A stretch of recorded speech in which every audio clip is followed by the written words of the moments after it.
Eric Keller here, Enthusiast Auto Group. Welcome to EAG's HQ and another EAG first look video going over not only this E28 M5 with 43,000 miles, but an E39 M5 that is, well, 66,000 miles young, that presents like a car with half its mileage. I do appreciate everybody tuning in to the Techno Violet M3 video. This is a 30,000 mile car that has just hit the market, and certainly one of the nicest examples that the market will see, especially in this color moving forward. If you are interested in learning more about this or any of these three Z4M Roadsters that all have low 20s, or I think one's got 11, the other's got 13,000 miles. These are some turnkey cars that are perfectly suited for spring. You might recognize this from our recent Lime Rock video with some awesome sound clips that I'm quite proud of as a guy that has no idea what he's doing on YouTube. I am much more suited in the workshop, or growing up on the farm. This is way different than what I ever thought I'd be doing, but we're figuring it out. We've got an E93 M3 that we bought and immediately sold, and don't see many of those. It's going through the full Rejuve program. And the 5,000 mile Lime Rock that is going back to a repeat client that has owned a Lime Rock before, has owned this exact same VIN number Lime Rock before, and frankly missed it so much that, well, he had to buy his old car back. And as crazy as that may sound, if you're sitting there nodding your head, you might be that guy too, because we have sold so many of the same cars back to the previous owners, and that's part of selling a car to EAG. We are certainly going to keep track of the car. We're going to interview the next prospective owner to make sure it goes to a great home, and that's why we have call for price. We want to talk to you and have a relationship, just as we did with this Le Mans Blue M5, which will be the next EAG first look. Do stay tuned for more information on this 2003 Le Mans Blue. It's quite a cool car that has a great story to tell. But first, we're going to talk about the story of this E39 M5. Yeah, let's do that.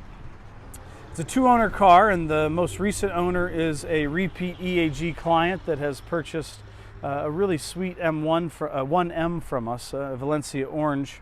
It's going to be one of his maybe longer-term cars, and he's a very enthusiastic client that loves BMW, has been driving them for a very long period of time, and is checking boxes. He wanted an E39 M5. He was lucky enough to find this one from the original owner in the low 60,000 mile range, and purchased it. EAG enclosed shipped it to our location, where we then performed our full mechanical assessment and gave him our findings, and he said, yes, let's do that. And so mechanically we did everything that we would do if we were bringing the car to market ourselves. He had interest in doing some of the Dinan program, which we certainly were happy to install. Most of the guys that have owned E39 M5s before will have us install the Dinan package or a varying degree of it. And this car is set up with the intakes, the Stage 2 software, which is appropriate to the mufflers and intake system that it has, as well as the Stage 3 suspension, which will be shocks, springs, front camber plates, front strut brace, and the rear sway bar. We've also added the Eag steering wheel with the M perforated leather. It does have the tricolored stitching and is complemented with the ZHP shift knob and some navigation updates. And well, the wood trim, if you love it, great. If you don't, great. We can certainly change that to the wood trim. There's nothing we cannot do within the tasteful catalog of making a previously owned M car the way you would want it, within reason. We do have a leather rejuvenation process that we have implemented since this car has gone through the program, and excited to see the finished results. This car is really in arrival condition. We've given it a quick bath. We've seen the car for service and cosmetic refurbishment, which I'll come back to in just a second. So it's really in just fantastic shape. It is still wearing its original wheels that have never been refinished, and there's a couple little nicks here or there. And if we do want to install a fresh set of wheels and tire, well, just wheels, the tires were put on freshly upon his purchase, we can certainly do the wheels as another way to improve the car. We've got to draw the line somewhere, and at 66,000 miles, this car is more the driver position than, say, the 9,000 mile Lamola Red in the previous video. It is a fantastic driving car, which I have personally put a good amount of miles on, probably 60 or 70 miles, and bringing the car from his previous location to ours. And I did drive it home a couple of times because, well, I can never get me enough M5 seat time. Really fantastic car that has a lot of the stuff the guy that's owned an M5 before is going to pay us to do. We will price the car about the same time we drop this video, and we'd be happy to have an educated conversation with the next previous owner, because we got to keep it in a good home. That's what I let the previous owner know we would be doing, and is exactly what I plan on doing. Same goes with this E28 M5. We purchased this from the original owner in he bought it in 1987. We bought it in 2018. The car's never been hit, it's never been wrecked, it's never been anything requiring it to go to the paint or body shop. It's just been loved and driven and preserved, and everything on the car is original. It's never been previously modified. It's never been a part. I mean, there's the original. Look at that. When's the last time you saw a break-in sticker on the E28 with 43,454 miles? This car is just a time capsule.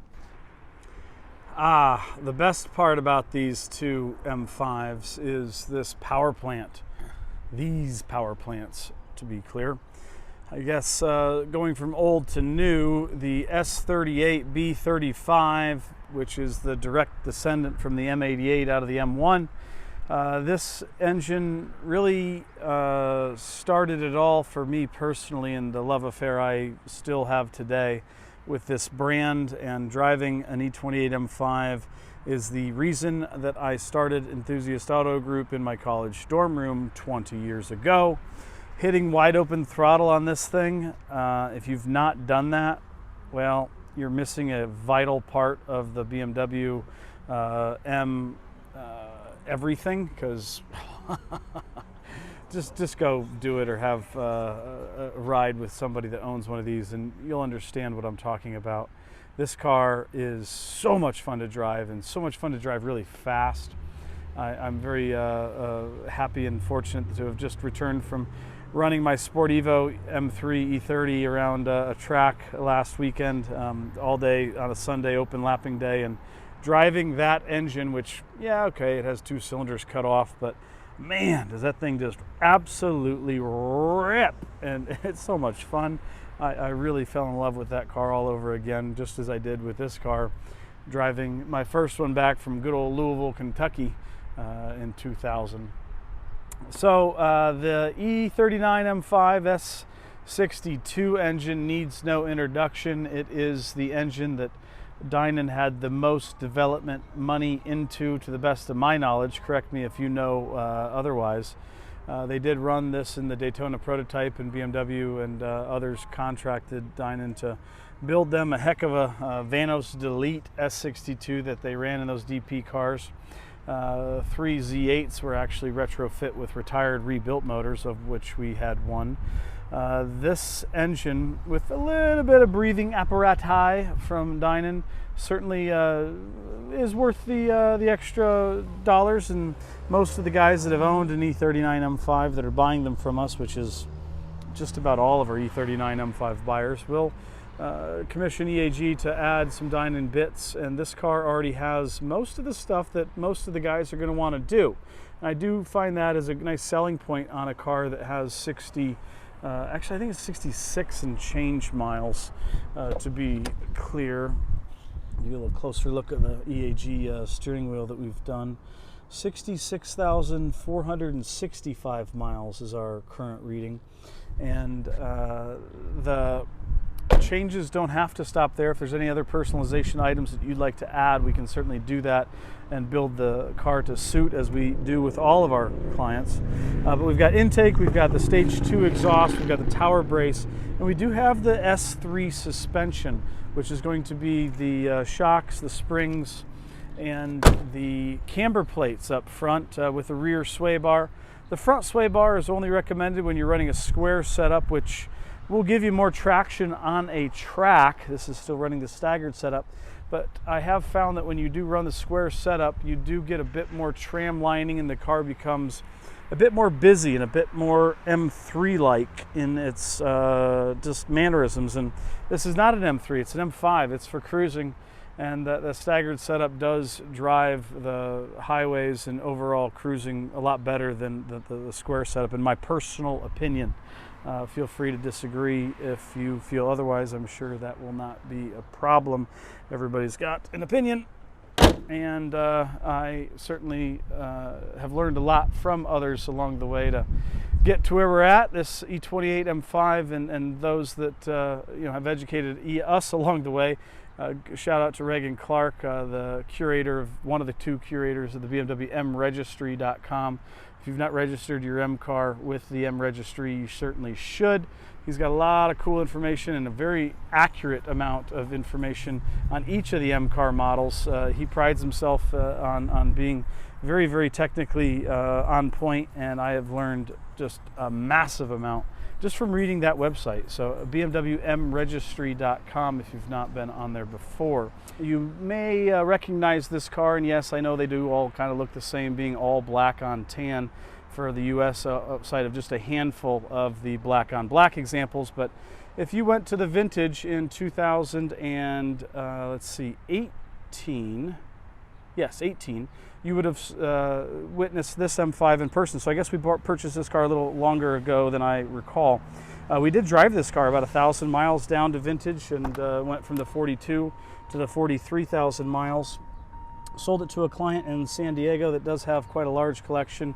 A lot of Porsches in the collection, and certainly had always wanted an E28 M5 and wanted to have a next to new example that was, well, as close to what it was back in the day. And if you owned one of these, you recognize this sound.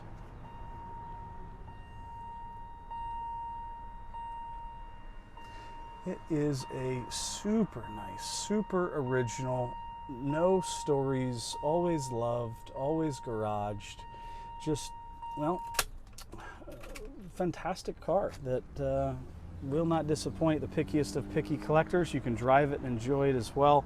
It certainly will not come off as a 32-year-old car.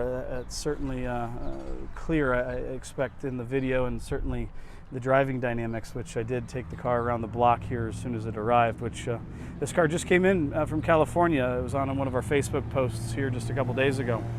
So lots and lots of history on this car. We got a great record file on it. So if you're interested in learning more about this car or any of the other 6 or so E28 M5s that we have, we certainly have a record number of them.